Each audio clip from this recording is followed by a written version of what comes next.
రామ్ చరణ్ గారు నటిస్తున్న game changer movie release date విషయం చూసుకుంటే ఈ మూవీని సెప్టెంబర్ లేదా అక్టోబర్ లో రిలీజ్ చేసేందుకు మూవీ మేకర్స్ ప్లాన్ చేస్తున్నారట. అయితే ఇప్పటికే ఆ 2 నెలల్లో పవన్ కళ్యాణ్ ఓజీ మరియు ఎన్టీఆర్ దేవరా సినిమాలో రిలీజ్ డేట్ ని అనౌన్స్ చేశాయి. అయితే ఒకవేళ ఈ 2 సినిమాల యొక్క రిలీజ్ డేట్స్ మారే అవకాశం ఉంటే దాన్ని బట్టి game changer release date planning ఉంటుందని అంటున్నారు. ఈ సినిమాలో అయితే రామ్ చరణ్ కోసం శంకర్ తన మార్క్ లో డైనమిక్ ఎంట్రీని అయితే ప్లాన్ చేశారని రూమర్స్ అయితే వినిపిస్తున్నాయి. చరణ్ పై ఇదివరకే కొన్ని ఐకానిక్ ఎంట్రీ సీక్వెల్స్ ఉండగా ఇది తన కెరీర్ లోనే one of the best entry scene గా నిలుస్తుందని తెలుస్తుంది. అయితే పక్కాగా దీనికి సంబంధించిన వివరాలు తెలియాలంటే ఆ మూవీ మేకర్స్ నుండి క్లారిటీ రావాల్సి ఉంది.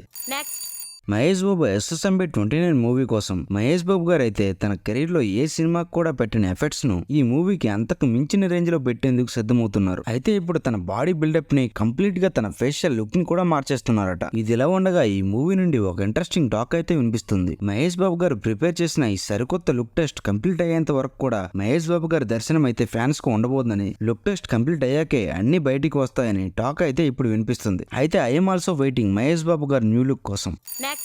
నాని గారి సరిపోత శనివారం మూవీ గ్లిమ్స్ అయితే రీసెంట్ గా రిలీజ్ అయ్యాయి. అలాగే రీసెంట్ గా నాని సుజిత్ల సినిమా అనౌన్స్మెంట్ కూడా వచ్చేసింది. ఇక దీని తర్వాత నాని గారి లైనప్ చూసుకుంటే దిల్రాజ్ గారి బ్యానర్ లో బలగం డైరెక్టర్ వేణు గారితో అయితే ఒక మూవీ అయితే చేయనున్నారు. ప్రస్తుతం ఈ మూవీ స్క్రిప్ట్ అయితే వర్క్ జరుగుతుంది. ఈ 3 సినిమాలతో పాటు దసరా డైరెక్టర్ శ్రీకాంత్ ఓదెలతో కూడా ఓ సినిమా చేయబోతున్నారట. త్వరలో ఇది కూడా ఫైనలైజ్ కానుందట. మొత్తంగా 4 సినిమాలతో నాని గారు తన హీరో కెరీర్ ని మంచి స్పీడ్ లో ముందుకు తీసుకెళ్తున్నారు.